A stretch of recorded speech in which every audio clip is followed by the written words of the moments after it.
Sport Plus. Sport Plus.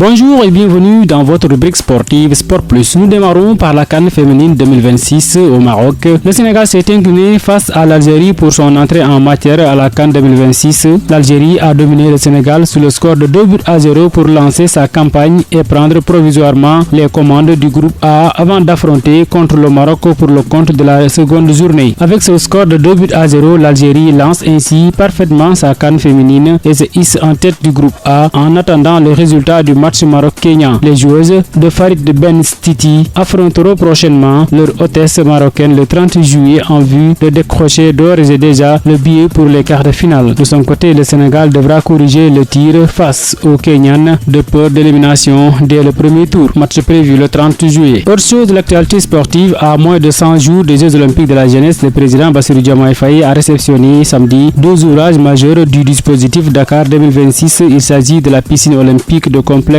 Tour de l'œuf et le stade Iba Mar Diop. Réhabiliter et repenser le complexe Iba Mar Diop d'abord va accueillir le rugby, le football, l'athlétisme et les sports de combat. Le stade d'athlétisme porte désormais 8000 places et l'aréna 3000 places. Au-delà de la compétition, le site laisse un héritage durable avec la maison du cuir, espace artistique et culturel et des travaux de voirie qui améliorent sensiblement l'accès au stade. Autour de l'œuf, la piscine olympique offre 2500 places pour une capacité totale du complexe d'environ 5000 personnes. Le site abritera la natation, le basketball 3x3, le basketball à 5, le baseball à 5, le skateboard et le blinking. Le chef de l'État a salué la qualité des ouvrages livrés. Nous étions effectivement loin du rendu que j'ai constaté aujourd'hui.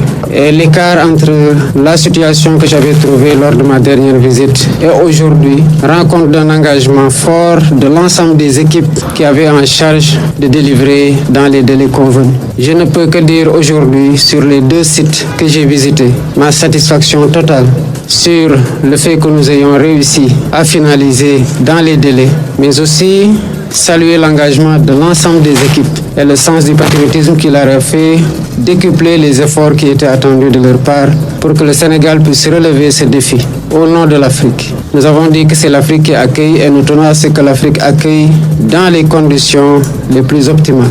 Nous avons dit que c'est Dakar qui célèbre, mais nous avons à cœur aussi de célébrer avec le sentiment du devoir accompli par rapport à ce qui est attendu. Notre satisfaction entière ne sera pas de réceptionner des infrastructures qui ont été rendues, mais de délivrer à l'issue des Jeux sur l'intégralité de nos engagements, partant de la cérémonie d'ouverture à la cérémonie de clôture.